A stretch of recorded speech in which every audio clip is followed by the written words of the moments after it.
Buenos días, hermanos, que el Señor les bendiga. Estamos contentos en el Día del Señor de poder reunirnos para poder comenzar en la enseñanza de la palabra del Señor. Mis hermanos, hoy voy a ver si funciona, para ver si estamos... Sí, avanza, no hay problema. Ok. Bien, hermanos, la semana pasada tuvimos una primera lección acerca de este pacto, el pacto davídico, y hoy vamos a avanzar, continuar con la enseñanza de este pacto, particularmente en lo que usted logra ver en el título, en el cumplimiento del pacto davídico. Vamos entonces a dar un entendimiento más concreto acerca de el cumplimiento real del pacto davídico, sobre todo porque ya hemos transparentado, hemos hablado que existe un grupo de personas, un grupo de hermanos, buenos hermanos, que buscan un cumplimiento literal de este pacto. Y al buscar un cumplimiento literal de este pacto, de manera concreta y terrenal, toda su teología se convierte en un tema escatológico que, según nuestro entendimiento que hoy tenemos por la gracia del Señor, no es coherente con lo que la Escritura nos enseña. Así que en primera instancia le voy a invitar a tener una oración y luego vamos a comenzar. Bendito Dios y Padre, damos gracias en esta mañana porque su pueblo puede reunirse para escuchar su palabra. En este tema que poco a poco nos hemos ido introduciendo, pero que sin duda, Señor, es la manera en la cual su palabra nos muestra su revelación, su progresión, hasta el cumplimiento y el entendimiento de nuestro Señor Jesucristo en el nuevo pacto. Ayúdenos en esta mañana a profundizar en el tema de hoy, en el pacto davídico, y ver a la luz de su palabra cómo este pacto se cumple en la persona de nuestro Señor Jesucristo. Bendiga nuestros corazones y nuestras mentes para que pueda ser entendible. Use mis palabras también para poder hablar con claridad de su palabra. Damos gracias, Padre, y bendíganos en Jesucristo nuestro Señor. Amén. Bien, hermanos, hay algunos elementos que es importante que estemos recordando. Aquí tenemos nuestra definición de pacto, que es un acuerdo, y si usted también tiene que recordar, pacto regula un gobierno, regula una relación donde un rey, de un rey con sus vasallos. Entonces, hablábamos en un inicio sobre los pactos que están involucrados con la creación, pacto de obras, luego el pacto noético y otros pactos que están relacionados con la nación de Israel, pacto abrahámico, pacto mosaico o sinaítico, y también un pacto davídico, que es el que estamos tratando, y ya conocimos la clase anterior. Hoy solamente vamos a tomar unos elementos para hacer un pequeño recordatorio, pero esencialmente debemos entender de que el antiguo pacto se conforma del pacto abrahámico, mosaico y davídico. Sobre todo en esta idea de pacto, donde nosotros encontramos en el libro de Samuel. Vamos ahí al segundo libro de Samuel, donde el Señor hace un pacto con David. Algunos dicen ahí no está la palabra pacto, no obstante, la Escritura nos muestra que sí Dios pactó con David en ese pasaje. Segundo libro de Samuel, capítulo 7, vamos a avanzar varios pasajes en la Escritura para que estemos atentos.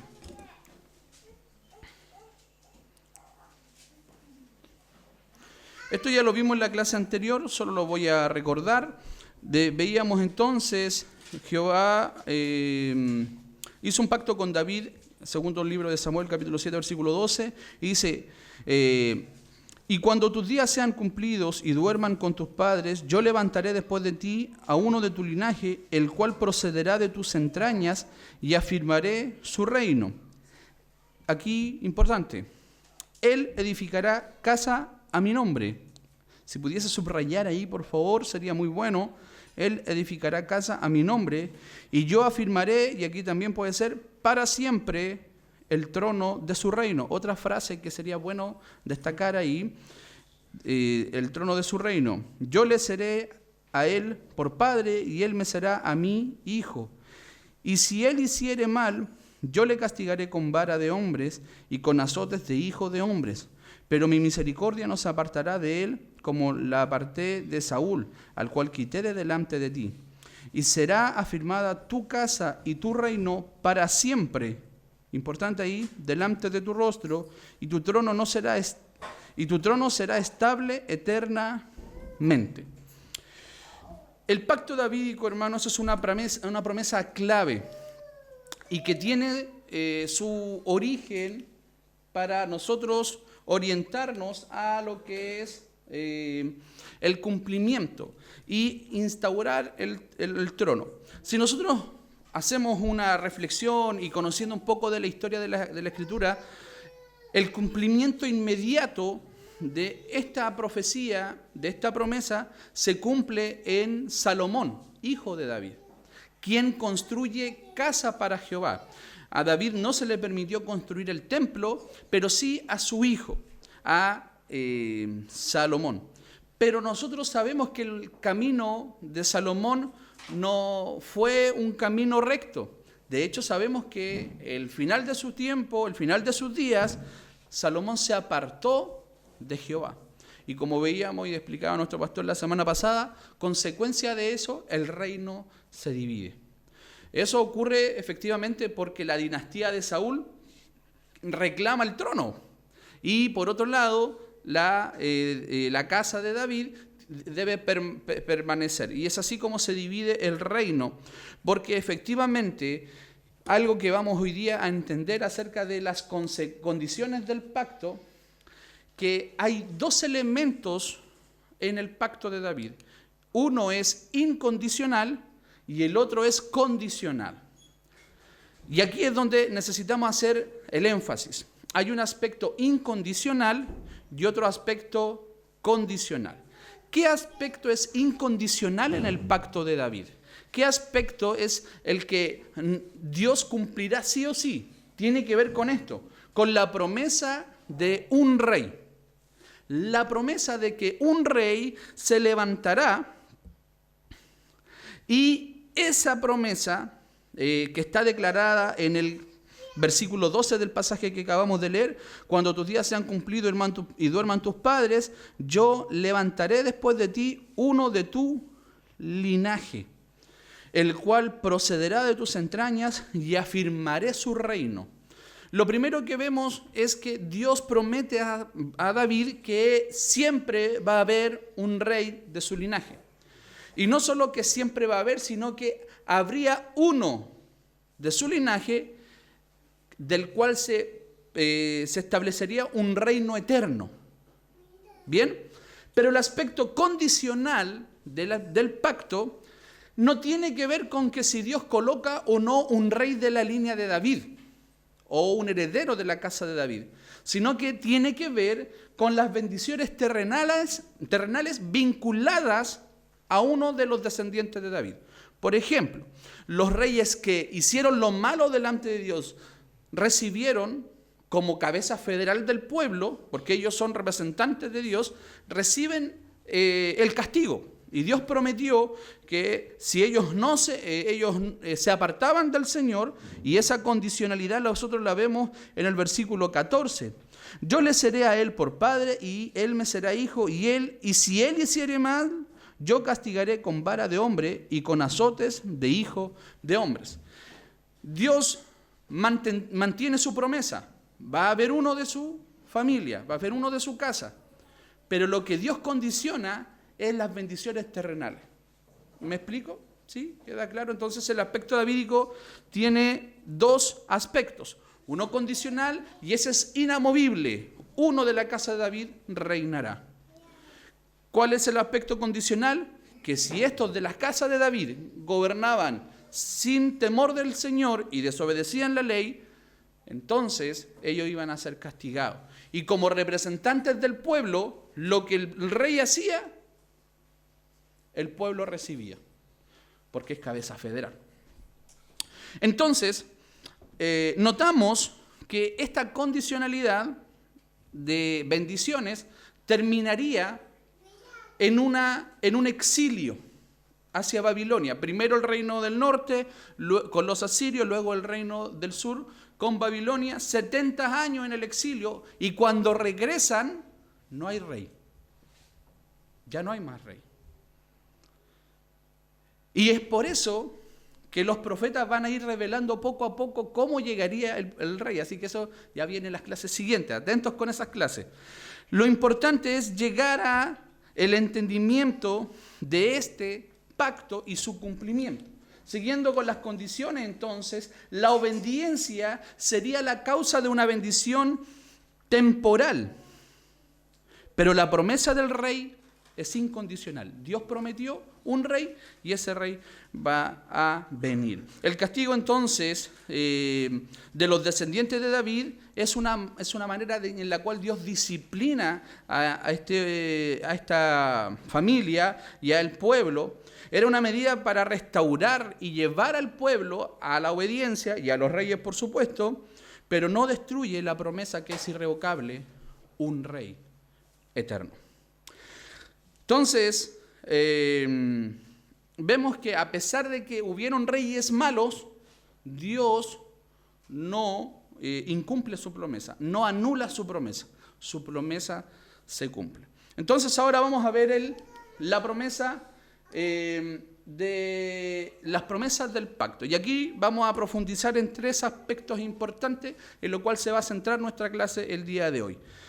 Nuestra clase, pasé el objetivo rápido, pero nuestra clase el día de hoy se va a enfocar en 3 aspectos. En el primero, identificar a Jesucristo como el cumplimiento del pacto davídico. Identificar a Jesucristo como el cumplimiento del pacto davídico, como el rey. Comprender la naturaleza y manifestación del reino de Dios, porque si Dios promete un rey, ¿qué tiene que haber? Un reino.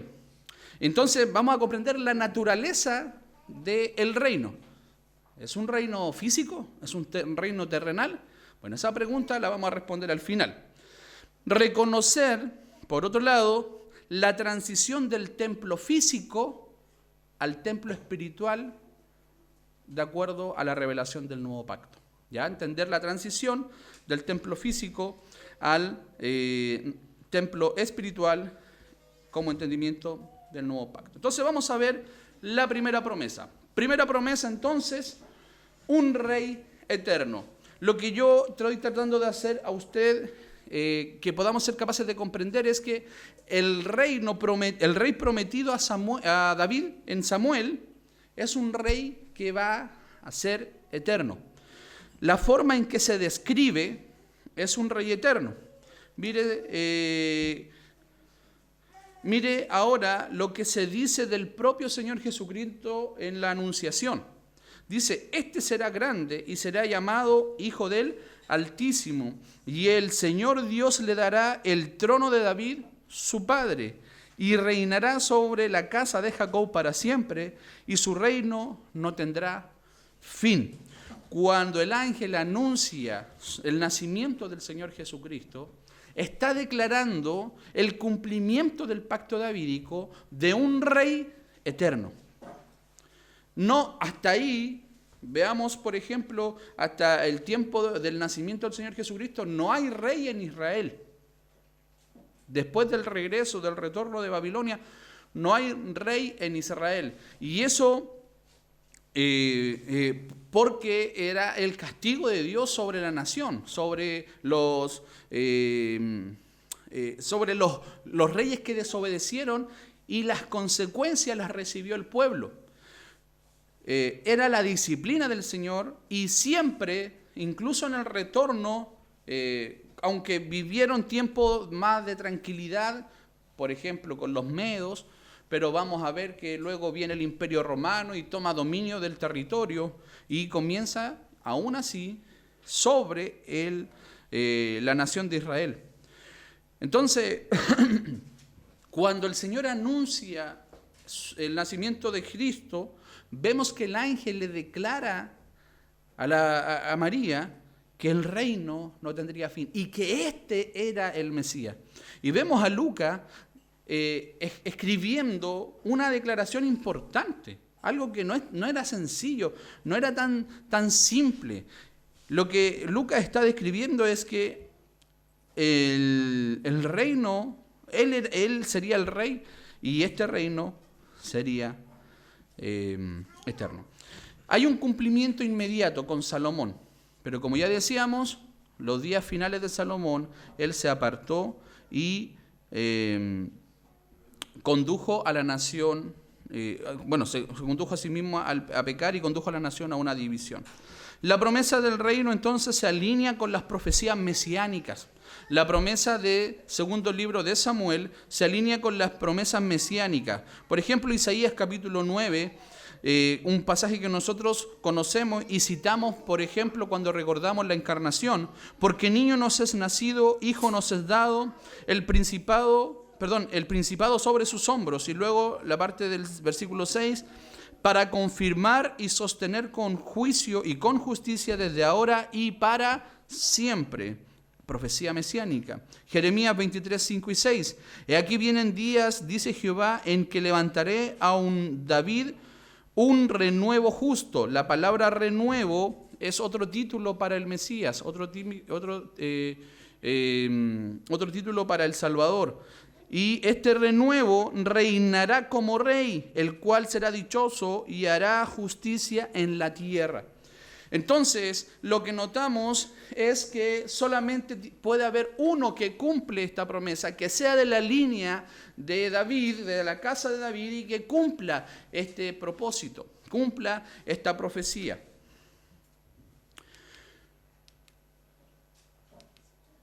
Entonces, el pacto con David no solo estaba enfocado en un rey terrenal, sino que lo que estaba haciendo era prefigurar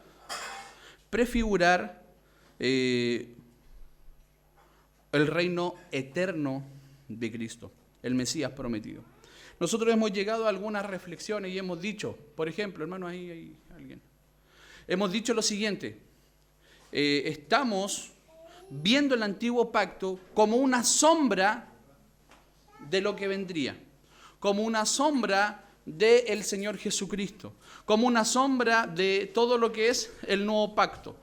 Por lo tanto, vemos el cumplimiento en el Señor. Por lo tanto, el rey que vendría, que es eterno, no tiene sucesores, sino que ahora él reinaría o reinará para siempre. Eso es importante. Y el reinado de David entonces fue un tipo del reino mesiánico de Cristo que, a diferencia de David y Salomón, no tiene sucesores, sino que reinará para siempre. Este rey es justo, no como Salomón. Este rey conduce al pueblo a la adoración. Porque ¿cuál era la labor del rey? La labor del rey era recibir una copia de la ley, hacer una copia de la ley como testimonio de su compromiso en cumplir la ley de Dios. Recuerden que esa era la primera labor que tenía que hacer un rey en la nación de Israel, que era tomar la ley de Dios y escribirla, hacer una copia de ella. Y eso era un símbolo de que él se ocupaba ahora de obedecerla. Y es interesante, no sé si lo he mencionado antes, pero es interesante porque en otros reinos quienes publican las leyes, ¿quiénes son? Los reyes. Pero en este caso la ley existe porque es divina y el rey se somete también a la ley. Él no queda exento de la ley. Por lo tanto, la promesa de un rey, como la vemos nosotros en la profecía de David, exige un rey que cumpla la ley. un rey que sea perfecto, que sea recto, que sea justo. Y para eso necesitaba tener un origen divino. Cristo, sin pecado en su encarnación, es descendiente de David, sin pecado, y cumple perfectamente la ley de Dios. Cumple en todos sus aspectos. Por lo tanto, es el único que puede heredar el trono, es el único que puede llegar al lugar de ocupar este título de Rey eterno que el Señor ha proclamado. Y los salmos nos hablan y nos exhortan acerca de este rey, y sabemos, por ejemplo, del Salmo del Salmo 24, dice: ¿quién es el Rey de gloria? Jehová de los ejércitos es el Rey de gloria, porque su reino es eterno. El Rey que es celestial, infinitamente más sabio que Salomón, gobernará y gobierna perfecta, justa y sabiamente. Perfecta, justa y sabiamente, porque es el Rey prometido. ¿Qué vemos entonces? Que solamente el Señor Jesucristo puede ocupar este título. Solamente Él es quien puede tener, por su condición de Hijo de Dios, el trono de este reino. Ya vimos entonces la promesa de un Rey eterno, y este Rey eterno solamente título para nuestro Señor Jesucristo. ¿Cuál es la segunda promesa del pacto? El establecimiento del reino de Dios. Vamos a ver 3 aspectos acerca del reino de Dios. Y ya les anticipo. Primer aspecto del reino de Dios. Este es un reino que no es de este mundo. Tiene una naturaleza distinta. Segundo, se expande espiritualmente por medio del Evangelio. Y tercero, su consumación será en la segunda venida de nuestro Señor Jesucristo. 3 aspectos iniciales para entender acerca del reino de este Rey eterno, de que decíamos que solamente el Señor Jesucristo puede cumplir. Es un reino que no es de este mundo, por lo tanto tiene una naturaleza distinta. Segundo, se expande espiritualmente por medio de la predicación del Evangelio. Y tercero, su consumación es en la segunda venida de nuestro Señor. El pacto davídico entonces contiene esta promesa estable de un reino eterno. Segundo libro de Samuel, versículos 16, dice: y será afirmada tu casa y tu reino para siempre delante de tu rostro, y tu trono será estable eternamente. Un rey necesita un reino. Pero el concepto del reino de Dios es mucho más que un reino físico. El gobierno terrenal de los reyes de Israel ilustran cómo Dios gobierna el reino eterno. Cómo Él gobierna con plena autoridad, pero ya no de una manera terrenal, sino que ahora de una manera espiritual, pero visible. Es espiritual, pero visible a través de la iglesia de Dios. El reino, entonces, del cual nosotros vemos que se nos está hablando acá, para que sea un reino eterno, tiene que ser un reino de otra naturaleza. No puede ser un reino terrenal. Y este reino es, de alguna manera, el cumplimiento de este reino por medio de nuestro Señor Jesucristo. Veamos esto a través de la Escritura. Cristo entonces establece un reino que no es de este mundo. Veamos el pasaje de Juan 18:36. El mismo Señor Jesucristo dice lo siguiente: mi reino no es de este mundo. Si mi reino fuera de este mundo, mis servidores pelearían para que yo no fuera entregado a los judíos, pero mi reino no es de aquí. Y si no es de aquí, su reino es celestial. Su reino es divino. Mateo 28:18, la gran comisión, que nos dice: Toda potestad me es dada en el cielo y en la tierra. Por tanto, id y haced discípulos a todas las naciones. ¿Qué estamos diciendo acá? Cristo establece un reino de naturaleza divina, de una naturaleza celestial, y que se extiende a través de la iglesia por medio de la predicación del Evangelio. Y ahora quienes conforman este reino no son aquellos que se circuncidan, no son aquellos que son de la familia de Jacob, sino son de todos aquellos de la fe de Abraham, de aquellos al cual el Señor llamó para salvación y conformar este reino. Conformar este reino. Dice nuestra confesión de fe, a la cual es importante echarle una miradita a veces, hermanos. Cristo siempre ha tenido un reino en este mundo hasta el fin del mismo, compuesto por todos aquellos que creen en Él y profesan su nombre. Esto lo declaramos nosotros en nuestra confesión. Y decimos, Cristo siempre ha tenido y siempre tendrá un reino en este mundo hasta el fin del mismo, pero está compuesto por aquellos que creen en Él y profesan su nombre. Entonces ahora el reino del cual habla el Señor, que no es terrenal, si Cristo realmente hubiese establecido un reino terrenal, esas palabras no las hubiese dicho. Si realmente su reino era para una manifestación visible, entonces Él se hubiese abstenido de decir, mi reino no es de este mundo. Mi reino no es de aquí. Podría haber dicho como, bueno, no es momento de yo que yo comience a reinar. Podría haber dicho algo como eso.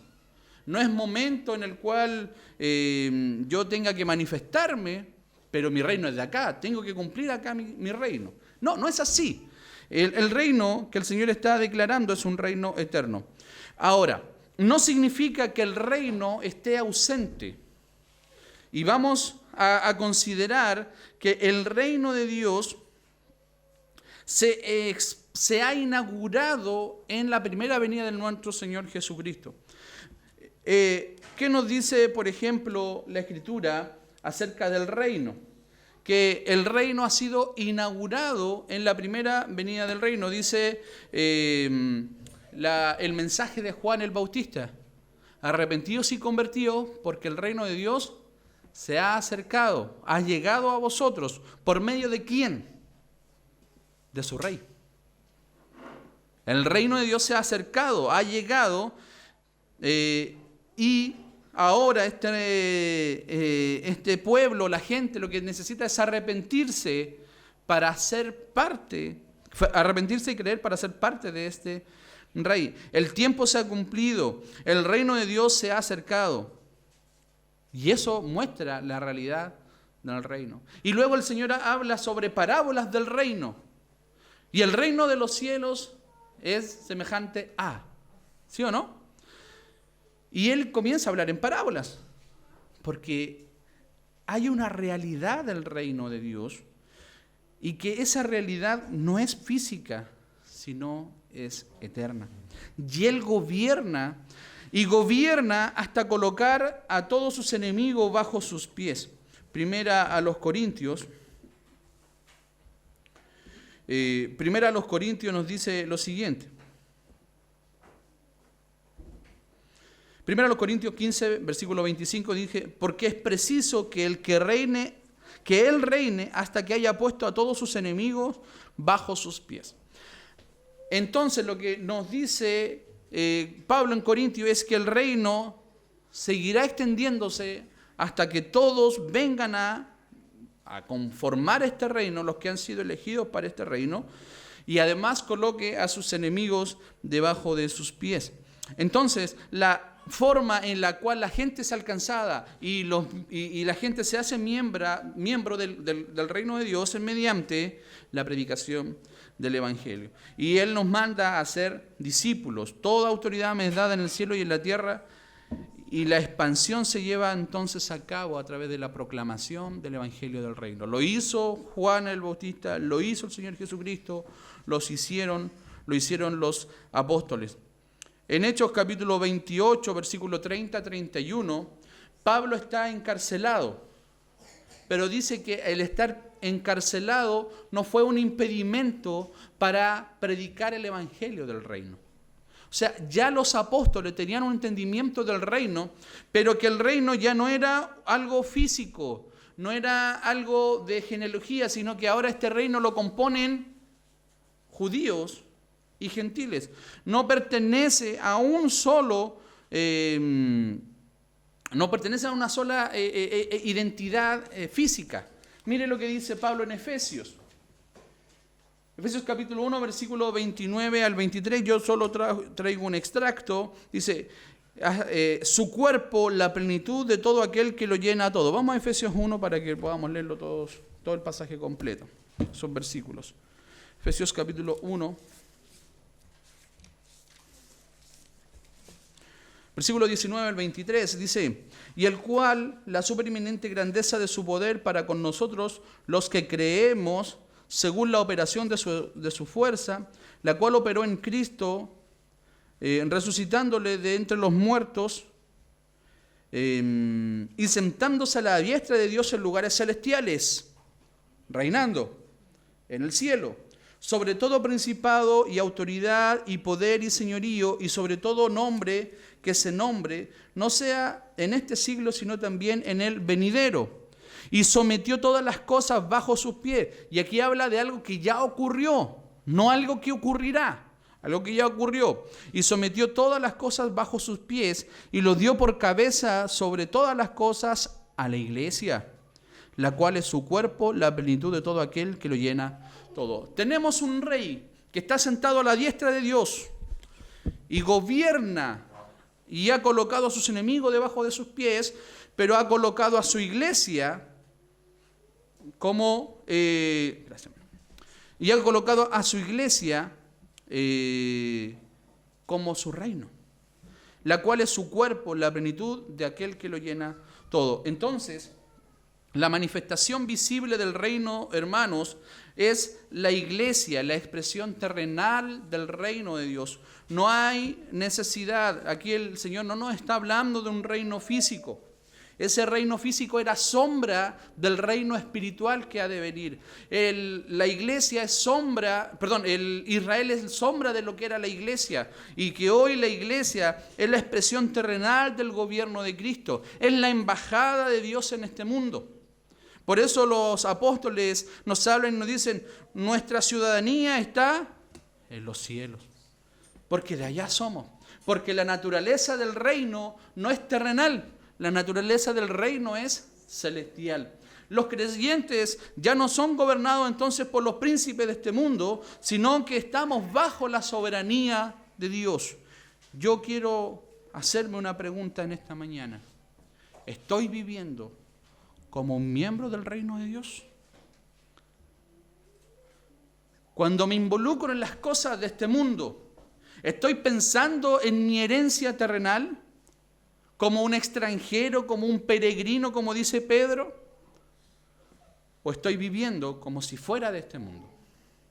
Entonces, cuando nosotros contemplamos el plan eterno de Dios y su reino espiritual, y que nuestro reino al cual pertenecemos no es de este mundo, sino que es celestial, mi cosmovisión del mundo cambia, mi forma de entender la realidad es distinta. Él reina.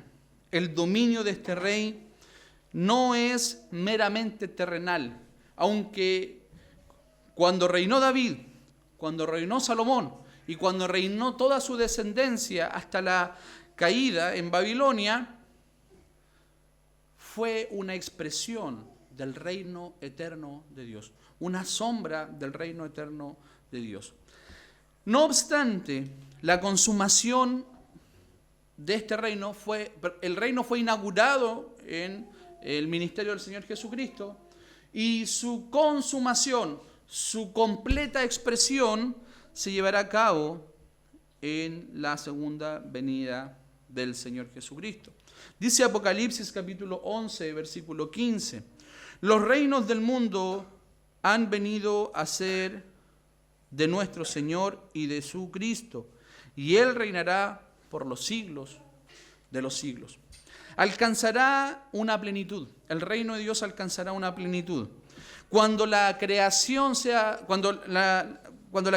restaurada y los enemigos sometidos bajo total autoridad, Dios solamente lo que ha hecho ahora es extender su gracia. Solo extender su gracia. Pero en este evento glorioso, donde toda injusticia será reconocida, será revelada, el reinado de Cristo se consumará completamente, enviando a los perdidos o a los incrédulos al infierno y nosotros entrando al reino eterno de Dios para siempre. Entonces, el reino de Dios tiene su consumación en el tiempo futuro, pero ya se ha inaugurado. No como algunos dicen que el Señor no reina, no como algunos dicen que el Señor no tiene autoridad hoy. Sí, sí la tiene. Y ha permitido que Satanás sea el príncipe de este mundo y que gobierne este mundo de alguna manera. Lo permite, pero quien sigue siendo el rey es nuestro Señor Jesucristo.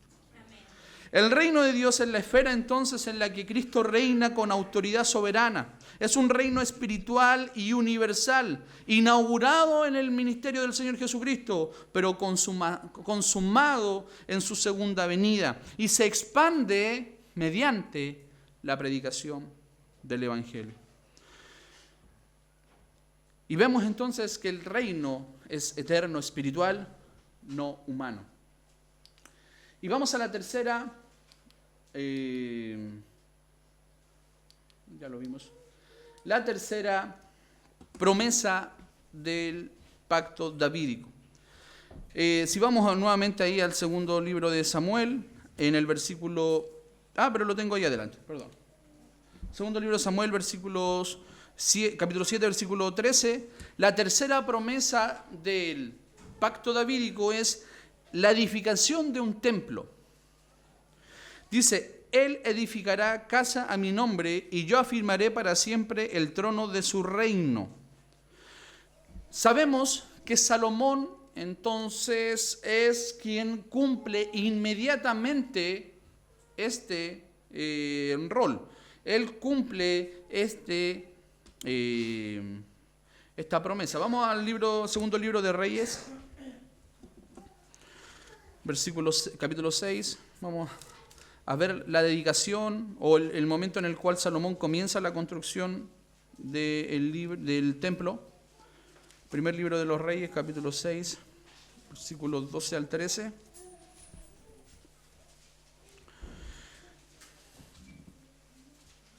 Si usted lee del versículo 1, va a encontrar la descripción de la construcción del templo. Versículos 12, 13 dice, con relación a esta casa que tú edificas, el Señor hablándole a Salomón, con relación a esta casa que tú edificas,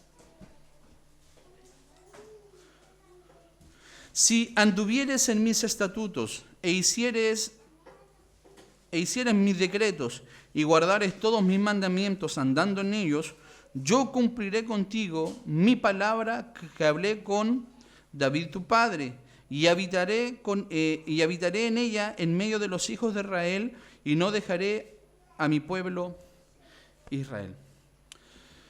¿Qué representaba el templo para el pueblo de Israel? Exacto. El templo representaba el lugar donde Dios habitaba.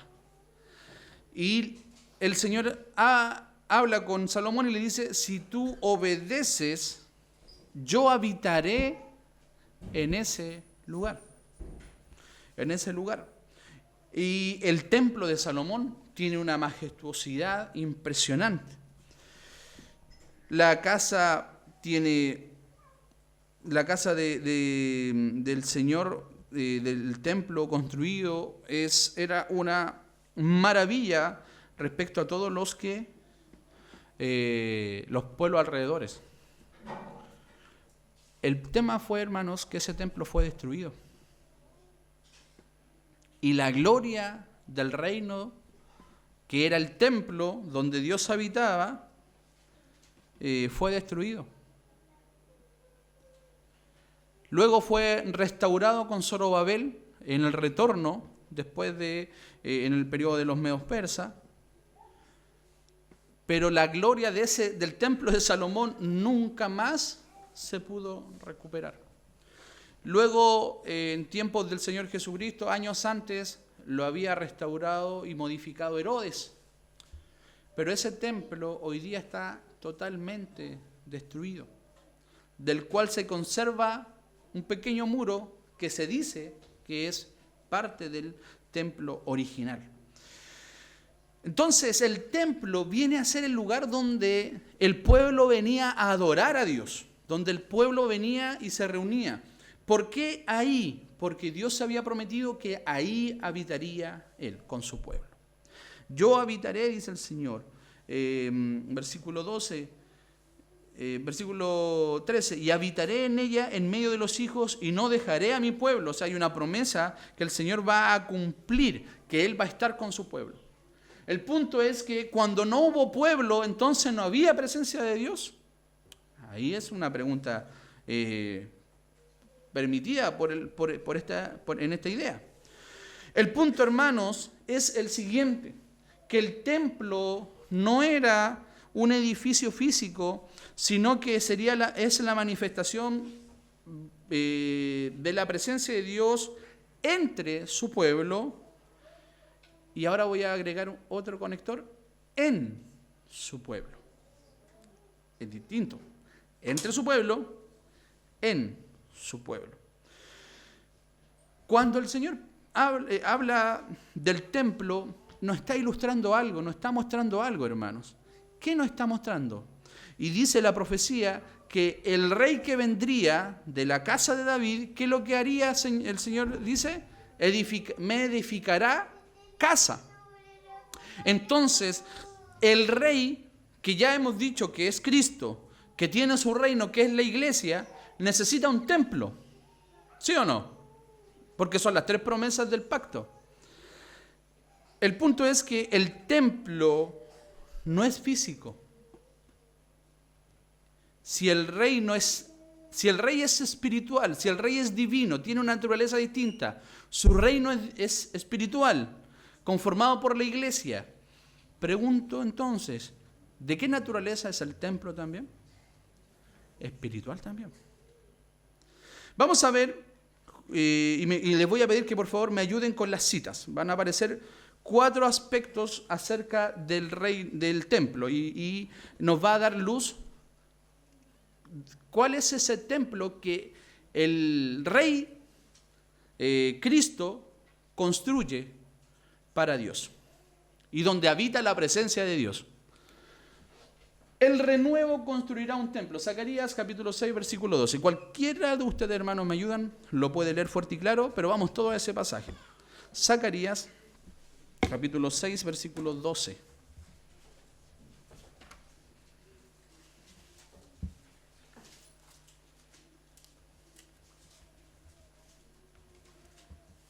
Y le hablarás diciendo, así ha hablado Jehová de los ejércitos diciendo, he aquí, el varón cuyo nombre es el renuevo, el cual brotará de sus raíces y edificará el templo de Jehová. Él edificará el templo de Jehová y él llevará gloria y se sentará y dominará en su trono y habrá sacerdote a su lado y consejo de paz habrá entre ambos. Las coronas servirán a Helem, a Tobías, a Jedaías y a En, hijo de Sofonías, como memoria del templo de Jehová.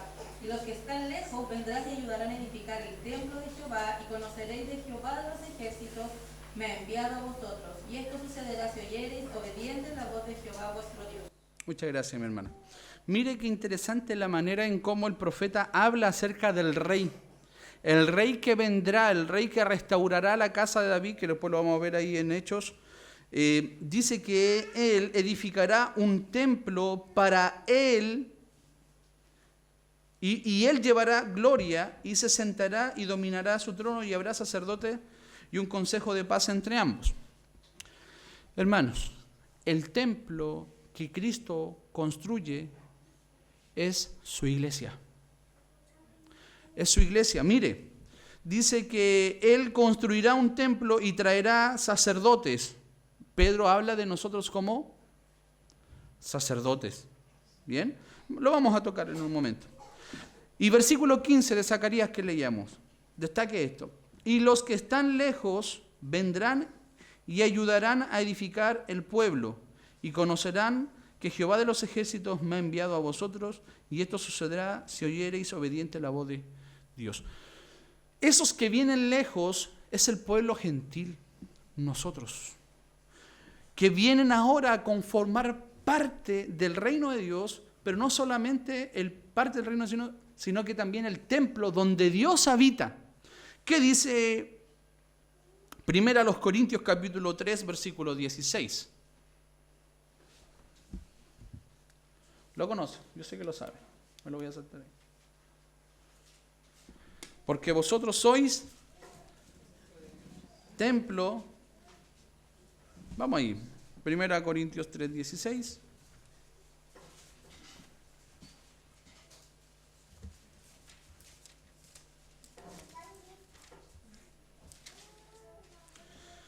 Dice, ¿o no sabéis que sois templo de Dios y que el Espíritu de Dios mora en vosotros? Templo. Ya tenemos una idea. Pablo está diciendo, ustedes son templo. Vamos a Efesios, capítulo 2, versículo 20. Ahí si alguien lo puede leer, 20 al 22.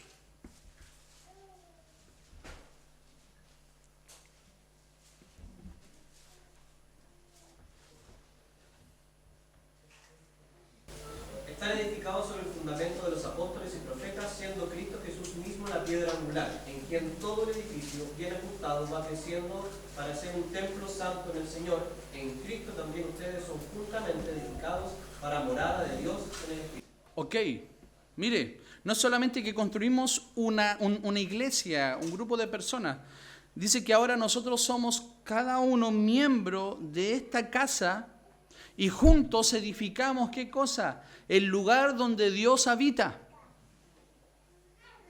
Eso, hermano, debería llenarnos de asombro y decir, ya no necesitamos un templo físico, porque Dios ya no habita en lugares hechos por manos de hombre.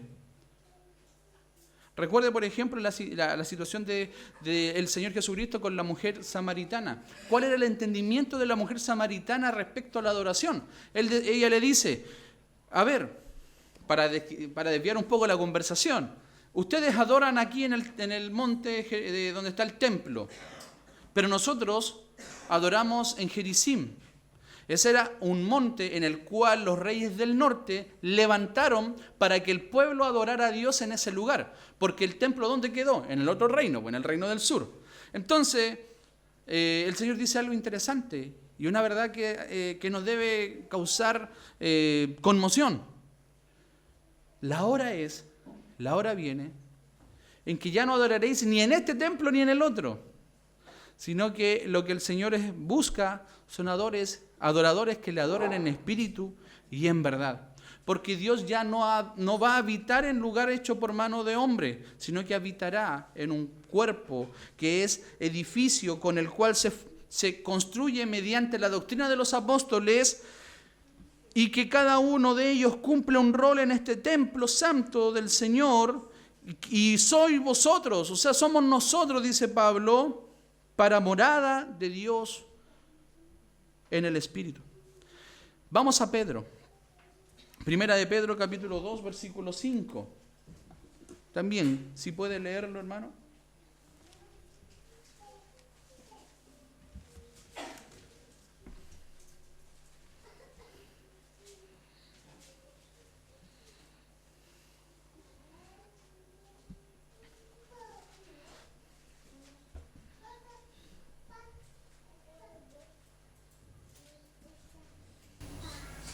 También ustedes, como piedras vivas, sean edificados como casa espiritual para un sacerdocio santo, para ofrecer sacrificios espirituales aceptables a Dios por medio de estos. Amén. Entonces, Pedro toma la misma idea de Pablo acerca de esta idea de construir un edificio. Pedro también está diciendo de la iglesia, ustedes, hermanos, vosotros también, piedras vivas. Y es interesante porque la piedra que nosotros conocemos es una piedra inerte, es una piedra que no crece, es una piedra que no sufre modificaciones. Pero dice Pedro que esta piedra es distinta. Nosotros somos una piedra viva, o sea, algo que está vivo, se le enseña a los chiquititos que necesita comer, reproducirse y crecer. Son como los elementos básicos. Bueno, como piedra viva, estas piedras también se crecen. O sea, usted crece en el Señor y sigue construyendo esta casa de Dios. Pero ahora Pedro agrega algo más. Y dice, no solo somos piedras vivas para edificar la casa espiritual, sino que ahora también somos sacerdocio santo para ofrecer sacrificios agradables, espirituales agradables a Dios por medio de Jesucristo. La casa, el templo, la casa que construyó Salomón requería un grupo de personas que administrara y ministrara en el lugar donde Dios habitaba y ofrecer sacrificio. Pero ahora lo que Pedro nos está diciendo, ya no necesitamos una línea sacerdotal que se ocupe de esto. Ustedes mismos pueden llegar al trono de la gracia y ofrecer sacrificios y ofrendas a Dios espirituales por medio del Señor Jesucristo. Porque el velo se ha rasgado. Aprendíamos ayer ahí en Hebreos con los hermanos y veíamos que nosotros tenemos libertad ahora de entrar al lugar santísimo por la sangre de Jesucristo, por el cual dice el nuevo camino vivo que nos abrió a través del velo, esto es su carne. Cuando el Señor Jesucristo fue entregado en la cruz, fue traspasado su cuerpo se abrió como un velo para que nosotros pudiésemos llegar al lugar de Dios, al lugar santísimo. Ahora nosotros no solo somos el templo de Dios, sino también somos constituidos un real sacerdocio. Somos los sacerdotes de este nuevo pacto porque el Señor ha abierto la entrada al lugar santísimo. Y como ya hemos dicho en otras oportunidades, no necesitamos un sacrificio de un animal y degollarlo, porque eso ya era sombra. Cristo ya se entregó. Cristo ya entregó su sangre. Por lo tanto, ahora con libertad podemos llegar delante de Dios. Y no solo eso, sino que ahora Dios dice, habito en cada uno de ustedes. Y el cuerpo de Cristo cuando se reúne de una manera especial, porque en cada uno de nosotros habita Dios. Y como este gran templo, como esta gran construcción espiritual, Dios está en medio de nosotros y en nosotros. Entonces, cuando usted se reúne para adorar, hermano, nuestra perspectiva debe cambiar. No es cuatro paredes donde Dios habita. Dios habita en nosotros. Él habita, Él hace morada en nosotros. Entonces, ¿cómo yo estoy viviendo mi vida? ¿Cómo estoy siendo yo el templo de Dios? ¿Cómo mi corazón se prepara para adorar a Dios y Él vive en mí por medio de su Espíritu? Esta es la profecía de Zacarías. Zacarías profetizó que el renuevo, otro nombre, otro título de Cristo, construiría una casa. Cristo construye una casa que es el templo espiritual del pueblo de Dios. ¿Qué otro aspecto importante entonces, hermanos? Cuando nosotros pensamos en esto, que somos ahora el templo de Dios donde Él habita, la iglesia inicialmente se reunía en el templo. Si usted recuerda, los primeros cristianos eran judíos, tenían una tradición judía y se reunían en el templo. Pero eso con el tiempo empezó a cambiar. ¿Ya? Y quiero llegar a esto, en que esa idea del templo físico poco a poco fue transitando a un entendimiento de un templo espiritual que es el cuerpo de Cristo, la iglesia. Se expande para incluir a los gentiles. Vamos a Isaías capítulo 56, versículo 7.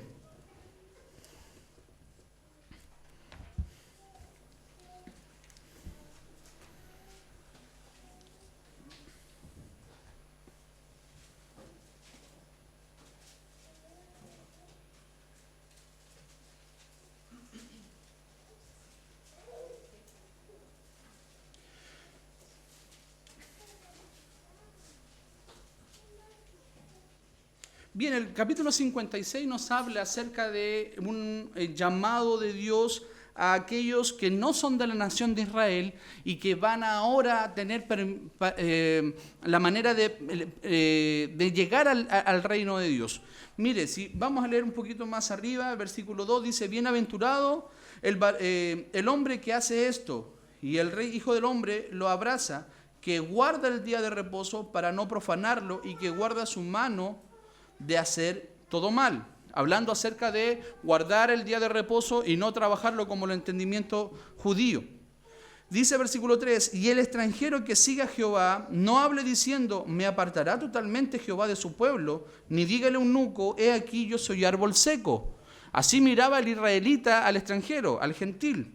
Dice: porque así ha dicho Jehová a los eunucos que guarden mis días de reposo y escojan lo que yo quiero, abracen su ley, crean en él, abracen mi pacto, yo les daré. Recuerde que señales del antiguo pacto era el sábado y la circuncisión. Recuerden eso, del antiguo, ya estamos recordando más o menos como de diciembre. Las dos señales del antiguo pacto eran la circuncisión. ¿Y cómo se reconocía a alguien que iba a guardar ese pacto? Si circuncidaba. Y ahí lo dice Isaías. Y otra señal del pacto era guardar el día de reposo. Versículo 6. Y a los hijos de los extranjeros, gentiles, que sigan a Jehová para servirle y me amen en el nombre de Jehová para siempre ser sus siervos, a todos los que guarden el día de reposo para no profanarlo y abracen mi pacto, otra vez las dos señales del antiguo pacto, yo los llevaré a mi santo monte y los recrearé en mi casa de oración. Sus holocaustos y sus sacrificios serán aceptos sobre mi altar, porque mi casa será llamada casa de oración para todos los pueblos. Entonces, el templo es el lugar, que es la iglesia del Señor, es el lugar donde vienen ahora a adorar todos los pueblos. Todos los pueblos. No un pueblo, no un templo físico.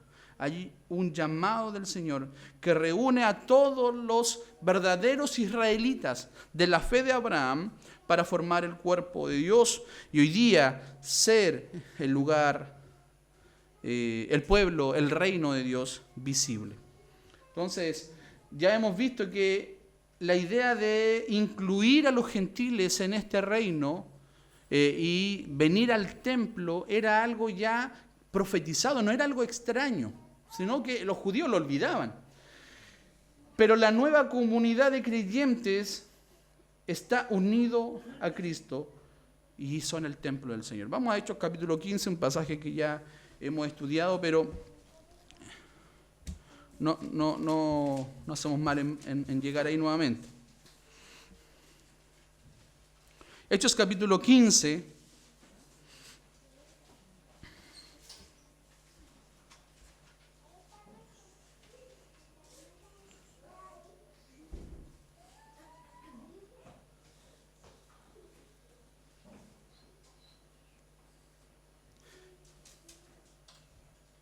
Bien, recuerden capítulo 15, el concilio de Jerusalén, donde se discutía si realmente los gentiles debían o no circuncidarse y guardar la ley. Se argumentó el testimonio de Pedro, el testimonio de Pablo y Bernabé, y ahora Jacobo, y como nos enseñó bien y predicó bien nuestro hermano, correctamente, gracias hermano Seba, nos hizo ver esto, Jacobo va a la Escritura y nos muestra lo siguiente, porque cita un pasaje, dice el versículo 15, y con esto concuerdan las palabras de los profetas como está escrito, después de esto volveré y reedificaré el tabernáculo de David que está caído y repararé sus ruinas y lo volveré a levantar. Profecía entonces, cumplimiento. La casa de David está caída. El pueblo está en el exilio, pero la profecía dice que lo levantaré y dice que reedificaré el tabernáculo de David, la casa de David. ¿Mediante quién reconstruye la casa, Dios? ¿Será David físicamente el que vendrá? No, está hablando del Mesías. Versículo 17. para que el resto de los hombres busquen al Señor y todos los gentiles sobre los cuales es invocado mi nombre. Dice el Señor que hace conocer todo esto desde tiempos antiguos. Entonces, lo que hace Jacobo es citar al profeta diciendo: la casa de David se va a restaurar, pero ya no se va a restaurar desde una línea israelita, una línea terrenal, física solamente, sino que ahora va a restaurar la casa de David, el rey se va a levantar y ahora va a llamar para construir su pueblo a los hombres de todo lugar, sin distinción de raza, sin distinción sanguínea, y por qué no decirlo, sin un lugar geográfico, porque Dios de todo lugar ha llamado su pueblo. Entonces, se cita a Amós para afirmar que Dios estaba restaurando el tabernáculo de David y que incluía incluso a los gentiles. Este entendimiento llevó a los apóstoles a reconocer que el verdadero templo ya no era una estructura física, sino que era una comunidad de creyentes unidos en Cristo el Señor. Y podemos recordar las palabras de del mismo Señor Jesucristo, cuando le responde a Pedro: sobre esta roca, sobre esta afirmación edificaré mi iglesia. ¿Cuál? Cristo, que Cristo es el fundamento, que Cristo es la roca, que Él es el Señor, y las puertas del Hades no prevalecerán contra ella. La iglesia entonces no es un edificio, sino un pueblo redimido por Dios, donde los creyentes son edificados una vez y otra en este cuerpo que es la iglesia del Señor. Por último, hermanos, el templo de la nueva creación. No solo la iglesia es el cumplimiento y es el templo que está construyendo el Rey, nuestro Señor Jesucristo, con su pueblo, sino que ahora hay un Rey que es el templo en el reino de Dios. Mire Apocalipsis capítulo 21, versículo 22. Dice: y no vi en ella templo, hablando de la ciudad celestial, porque el Señor Dios Todopoderoso es el templo de ella y el Cordero. Significa entonces que eternamente la presencia de Dios va a morar en la nueva creación. Cristo es el templo y Él mora en la plenitud de la divinidad, y la iglesia es el templo espiritual construido sobre la piedra de Jesucristo. Aunque Salomón construyó un templo físico, hermanos, el cumplimiento pleno de esa promesa se encuentra en Jesucristo y en su iglesia, que es morada de Dios. Apocalipsis 21, 22 nos confirma entonces que en la nueva creación el Señor será el templo eterno. Desde tiempos antiguos, la nación de Israel miró el templo como el lugar donde Dios habitaba, pero Dios hoy día habita en medio de su pueblo. El reino de Cristo es espiritual y eterno, no es un reino físico. No esperamos una construcción terrenal del reino, porque ya hemos visto porque la naturaleza del reino no es de este mundo. La naturaleza del reino eterno es celestial. Y es por eso que nosotros hoy día somos constituidos sacerdotes también de este templo, y Dios habita en nosotros para gloria de Dios. Conclusiones, hermanos, o conclusión. Volviendo a la misma idea. El reino de Dios es una realidad presente, pero también futura, inaugurada por Cristo en su primera venida y consumada en su segunda venida. No se trata de un dominio terrenal, aunque Él gobierna sobre el mundo, sino que es un gobierno espiritual sobre los redimidos. ¿Es Cristo tu Señor? ¿Es Cristo tu Rey? ¿Eres parte del reino de Dios? Es una pregunta que hoy día necesitas hacerte y es una pregunta que debes responder. Mientras tanto, la iglesia es llamada a expandir el reino de Dios a través de la proclamación del Evangelio, anticipando el día en el que Cristo reinará sobre toda creación en gloria y en majestad. Hermanos, que el Señor nos bendiga. Pastor. Hermano Luis, entonces, digamos, escuchando todo esto, ya no deberíamos esperar la construcción del tercer templo en Jerusalén antes de, digamos, la llegada del Armagedón. No deberíamos. La naturaleza del reino es eterno. El templo construido por Jesucristo es un cuerpo espiritual.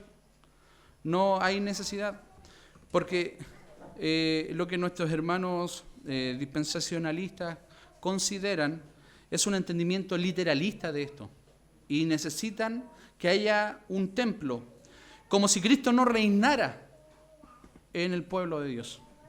Entonces, definitivamente no. No puedo decir nada más, no necesito dar más argumentos, ya lo hemos dado, efectivamente. Que el Señor nos bendiga, hermanos. Oramos. Bendito Dios y Padre, en esta mañana honramos su santo nombre. Gracias por meditar en su palabra, ver este cumplimiento pactual